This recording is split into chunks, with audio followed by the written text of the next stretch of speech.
ही थेट दृश्य आपण या क्षणी पाहतोय। उपमुख्यमंत्री एकनाथ शिंदे जम्मू काश्मीर मध्ये दाखल झाल्याची ही दृश्य ठिकठिकाणी त्यांचं औक्षण करून स्वागत करण्यात येत आहे। याला दहशतवाद्यांकडून गोळ्या घालण्यात आल्या। त्यांच्या कुटुंबियांची देखील भेट जी आहे ती घेतली जाणार आहे। त्यांचा कुटुंबीय स्वतः इथे उपस्थित आहे। अशा सर्व परिस्थितीमध्ये मोठ्या जल्लोषात जे आहे ते एकनाथ शिंदे यांचं श्रीनगरच्या दौऱ्यामध्ये आपल्याला जल्लोषात स्वागत होताना पाहायला मिळते। सगळा हा परिसर भगवामय झालेला आपल्याला पाहायला मिळतोय।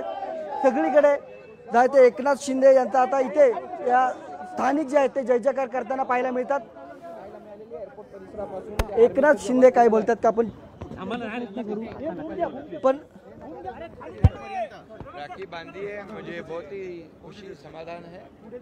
और हमारे यहाँ पर के श्रीनगर के भाई भी और बहनें भी दोनों भी यहाँ पर आए हैं और यहाँ पर उन्होंने मेरा स्वागत किया है।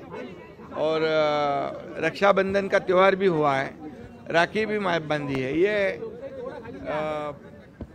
एक अच्छा माहौल दिख रहा है और एक खुशी की भी बात है। इसलिए मैं उनको सभी लोगों को बहुत बहुत शुभकामनाएं देता हूं और बधाई देता हूं। और आगे अभी ब्लड डोनेशन कैंप में वहाँ ब्लड डोनेट करने के बाद हम फिर मिलेंगे।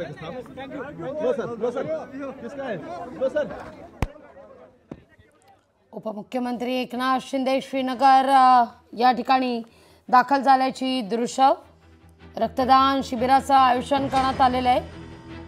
रक्तदान शिबिराला त्या ठिकाणी काही क्षणातच आता सुरुवात होईल। उपमुख्यमंत्र्यांचा ताफा श्रीनगरच्या रस्त्यावरून मार्गस्थ होत असताना आपण दृश्य या क्षणी पाहतोय।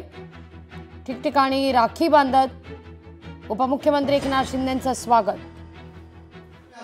पण विचारांना आम्ही परिपक्व आहोत कारण निघालेला आहे।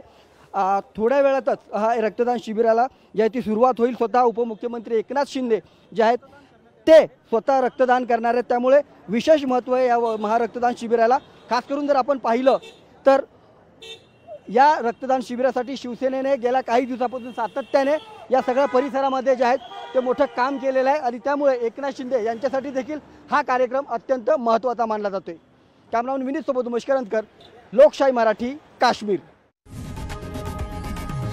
लोकशाही मराठी ऐका, पहा, जागरूक रहा।